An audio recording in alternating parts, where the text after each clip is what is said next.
Félix Végan est avec nous, il représente Kedge Business School et vous êtes en quelque sorte aujourd'hui celui qui couve les jeunes entrepreneurs de demain puisque vous aidez les étudiants à se lancer dans des projets d'entrepreneuriat ou entrepreneuriaux et on voit aujourd'hui que c'est vraiment un désir des jeunes de se lancer dans cette aventure-là. Donc vous avez vu cette évolution arriver au fur et à mesure ? Oui, bien sûr. Alors, exactement, au sein de Kedge Business School, donc, qui est la business school née de la fusion des écoles supérieures de commerce de Marseille et de Bordeaux, nous avons créé en 2012, avec la complicité de Provence Business Angel, la Business Nursery, qui est un incubateur d'école pour nos étudiants qui ont un projet entrepreneurial à mettre en œuvre pendant leurs études. Alors qu'est-ce que vous leur apprenez? Parce qu'en général, c'est des gens qui sont très indépendants, qui se disent qu'ils ont l'idée de la décennie, sinon du siècle. C'est exactement ça, ce sont des gens indépendants et volontaires, et on les aide à passer de l'idée au projet. Ils ont l'idée, souvent ils ont autant d'enthousiasme que vous le dites, l'idée de la décennie ou du siècle. Souvent non, ils sont souvent plus de modestie, mais en tout cas il leur manque des briques, il leur manque des méthodologies, il leur manque des points de vue et des réflexions et peut-être des rappels d'expérience qui les aident de transformer leur idée en projet réalisable ou à toucher du doigt qu'il n'est pas réalisable aujourd'hui et peut-être à le réserver à plus tard ou à le réorienter, à pivoter comme on dit souvent dans les startups. Et c'est le rôle d'une grande école comme ça de trouver et de former des entrepreneurs. Votre but n'est pas de former plutôt des grands cadres pour les entreprises? Alors, il y a une transition qui se fait chez les jeunes aujourd'hui. La fameuse génération Y qui arrive là sur le marché du travail, dont on parle tant, les premiers digital natives. On voit bien qu'on a de plus en plus de jeunes. On a toujours des jeunes qui veulent aller dans la banque, la grande distribution, l'assurance. Mais on a quand même de plus en plus de jeunes qui d'abord ont envie de construire un projet personnel et un projet d'autonomie, avec des motivations très différentes d'ailleurs. Souvent, il y a devenir Bill Gates, il y a l'idée de faire fortune, de s'enrichir, mais il y a aussi souvent ce désir de liberté, d'autonomie, de faire quelque chose par soi-même et même de changer le monde.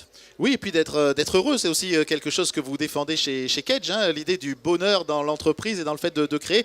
Aujourd'hui, avec l'expérience, on arrive à dire que les gens qui créent leur entreprise en font un épanouissement personnel.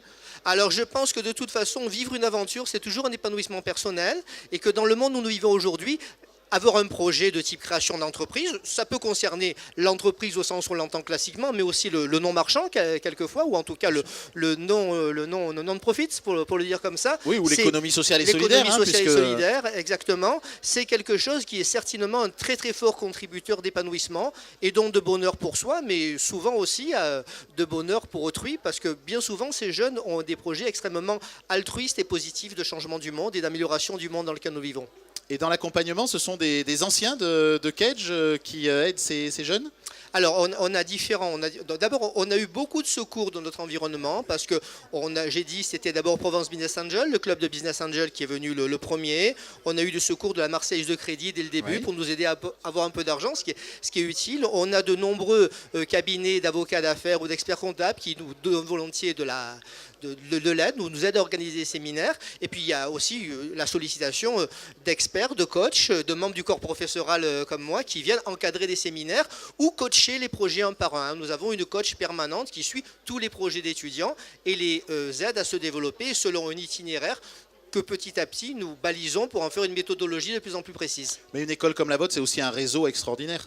Ah, bien entendu, les alumni sont sollicités. D'ailleurs, les alumni ont des droits aussi à revenir. Ce que sont les alumni. Les alumni, les anciens élèves ont des droits aussi à revenir au sein de l'école si eux-mêmes souhaitent être aidés pour porter un projet et pensent que nous sommes un lieu d'incubation plus favorable peut-être que les autres outils d'accélération qui peuvent trouver sur le territoire.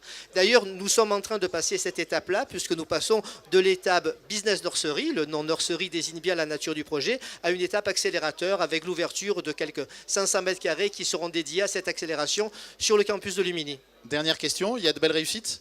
Ah oui, il y a de belles réussites. Alors je ne vais pas les citer parce que j'ai une trop mauvaise mémoire pour ça et que je suis moi-même d'une génération qui a l'habitude de la prothèse informatique. Donc je vous invite à aller voir notre site web. Les réussites, ils sont d'arrêt.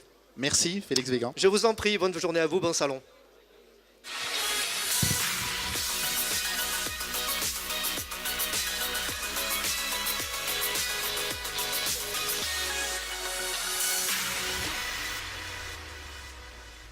Merci.